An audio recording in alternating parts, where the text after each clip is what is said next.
I'm Beth Runyon. And I'm Jack Trask. Our top story tonight, panic in downtown Tampa as a 70-foot wide sinkhole opened up in a Westfield shopping center parking lot. Action 9's Neil McNabb is live on the scene. Neil.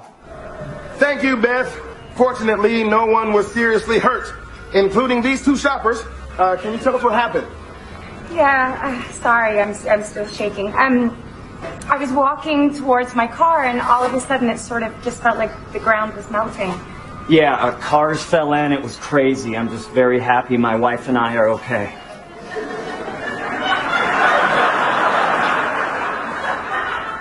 This is your wife? Yes. So, you two are married to each other? Yes, sir. I'm just making sure I heard that right. Well, close call here today for this multi-millionaire and his lovely wife. I'm not a millionaire. Oh, I apologize. I assumed you were a very wealthy man. Yeah, I wish. She's kind of the breadwinner in our house. Well, we're a team, and if I felt weird about being the main income earner, I wouldn't have married a puppeteer. He does puppets! I'm sorry I yelled. There's just a lot happening. Folks, if you can hear me through the monitor there, did you see how many vehicles fell into the sinkhole? And also, sir, I'm wondering if you have famous parents or something? Sorry, it's a little loud. You asked how many cars fell in. I guess 7 or 8. Including our Kia Sportage. You drive this smoke show around in a Kia Sportage? Sorry, are you mad at me, sir? No, I'm just a little overwhelmed by the scene here today. Still a lot of unanswered questions. I'm live in downtown Tampa with, I'm sorry, what's your name? Oh, Matt Shat. Your name is Matt Shat? Yes, a Shat with 2 T's. Doesn't make it any better. And you married this woman whose name is? Oh, Alexandra Kennedy Shat. She's a Kennedy, and she put a Shat on it. Back to you. I think with the last name Shat, you'd go with Matthew, right? Yeah, I don't know. Joining us now via webcam is Caltech seismology professor Reed Dodden, who's an expert on sinkholes. Professor, what causes something like this to happen? Well, it varies. Most likely they were childhood friends who grew up together. And then that blossomed into a romance over time. Professor, I believe you're referring to the couple that was just interviewed. I was asking about the sinkhole. Oh, it's pretty much always underground water. Okay. Neil, any sign of water damage down there? Oh, absolutely. If you could just pan down a little bit, Rick, you'll see that there's mud and, oh my God!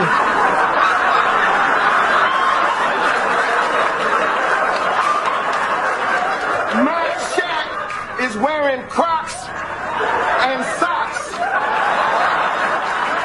He's married to the Lord's mistress, and he's wearing Crocs with socks. Sending it back to you in the studio. Okay, well, we'll update you as the situation develops. We now turn to Karen Hofstetter with sports. Big game this weekend. Yeah, the Bucks is playing the Broncos. Okay, I got 2 theories.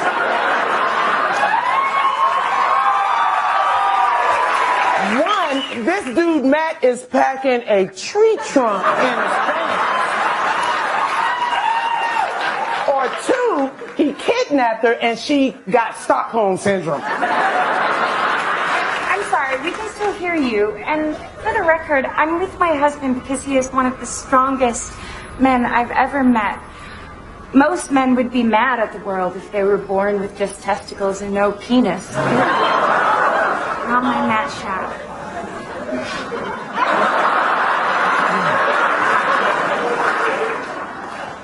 Neil McNabb reporting live from a world that no longer makes sense. Thank you, Neil. Quite a situation in downtown Tampa. Yeah, and there's that sinkhole, too. Yeah.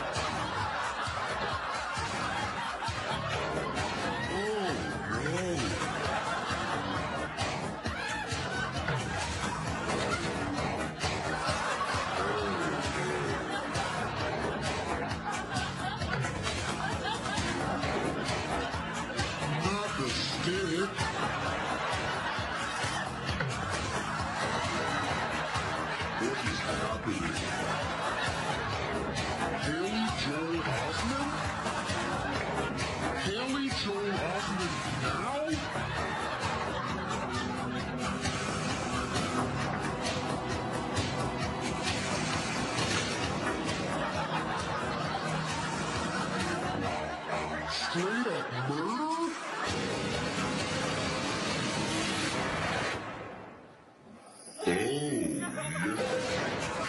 Welcome to Family Feud Political Edition. We back from a 2-week break. I was out getting my teeth enlarged. Okay, today we got a big old rivalry. We got Team Hillary Clinton taking on Team Donald Trump. Okay. Next, we got Donald Trump's daughter, Ivanka. What a pleasure it is to be here, Steve. This is fun. I love fun. Every day I schedule 20 minutes of fun. Oh, you sexy. Yeah, I know that might sound inappropriate, but if your daddy can say it, so can I. And finally on Team Trump, oh my God, it's Vladimir Putin. Are you and Trump actually friends? Kind of. We are Facebook friends. Oh, you creepy. Last week I had a nightmare about you.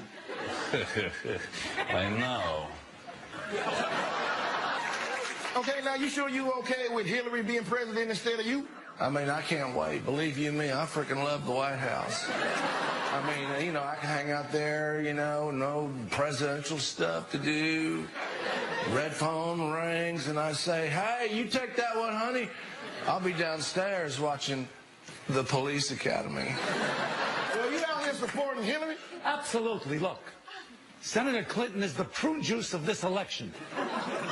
She might not seem that appetizing, but if you don't take her now, you're going to be clogged with crap for a very long time. 100 people surveyed, top 5 answers on the board.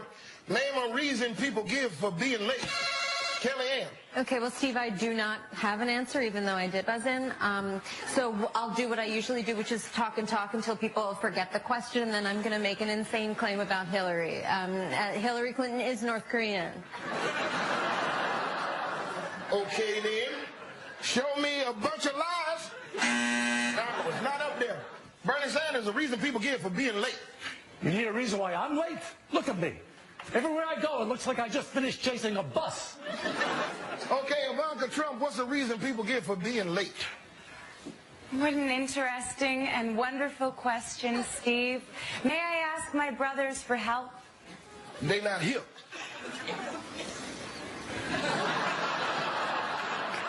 Yes, we are. Go! Who is this? I'm Donald Jr., the brains. I'm Ivanka, the beauty. And I'm Eric. Okay, good answer there, Bernie Sanders. Final guess, a reason why you're late. Maybe you're late because people like Jill Stein call you in the middle of the night asking you for advice. That woman drives me nuts. For someone who cares about the environment, she sure doesn't mind asking people to throw their votes away, huh? Huh? Pretty clever. You didn't know I was so clever, did you? Huh? Secretary Clinton, let's begin with you.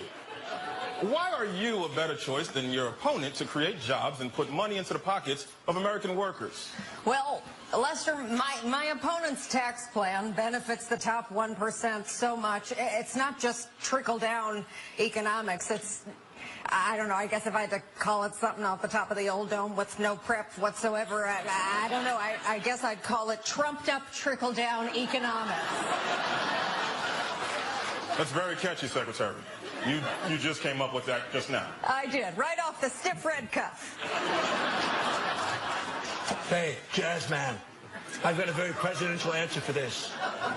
Our jobs are fleeing this country.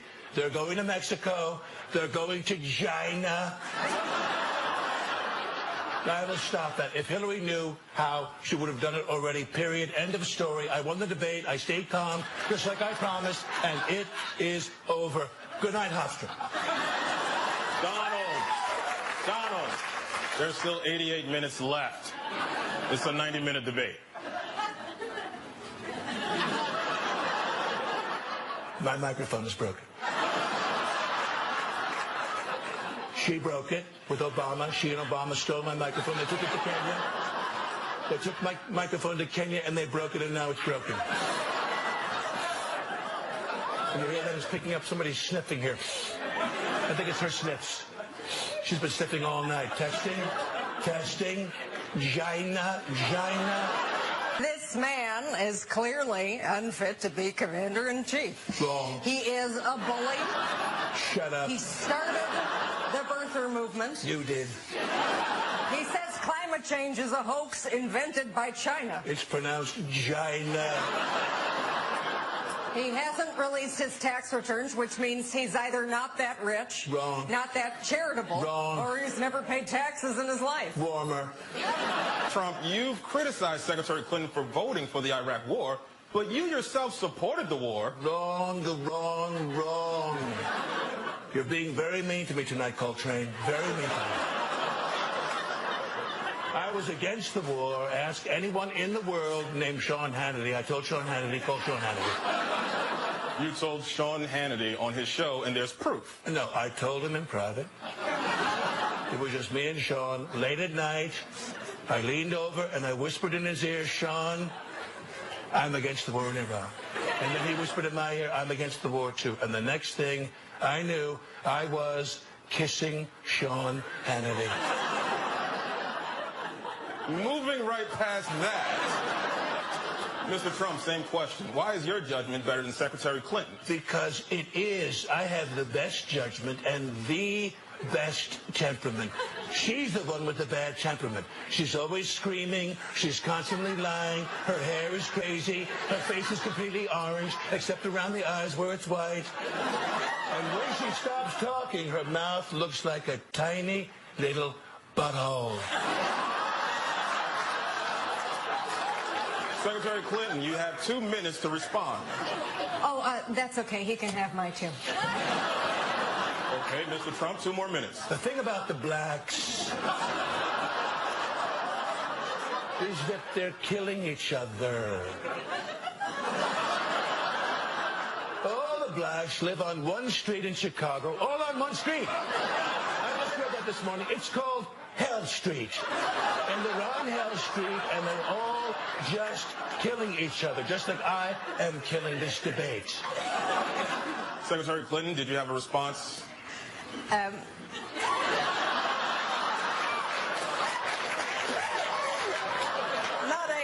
Not a response, more of a request. Can America vote right now? Well, this has been an illuminating debate, but now it's time for our final... Alicia Machado.